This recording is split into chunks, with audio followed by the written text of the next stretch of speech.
ನಮಸ್ಕಾರ ವೀಕ್ಷಕರೇ, ಶ್ರೀ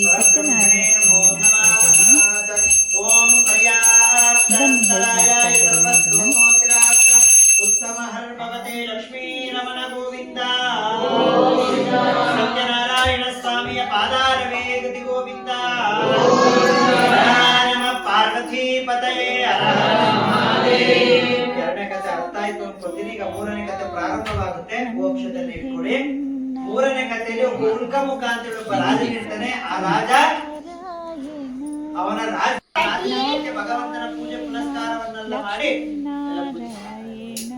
ಅಲ್ಲಿಂದ ನಾಲ್ಕನೇ ಕಥೆ ಪ್ರಾರಂಭವಾಗುತ್ತದೆ. ರಾಜ ಬಿಡುಗಡೆ ಮಾಡಿ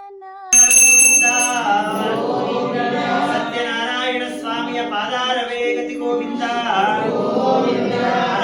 ನಮ ಪಾರ್ವತಿ ಪತಯೇ ಮೋಕ್ಷ ತಿಳ್ಕೊಳ್ಳಿ. ಈಗ ನಾಲ್ಕನೇ ಕಥಾಶ್ರವಣ ಶುರುವಾಗುತ್ತೆ.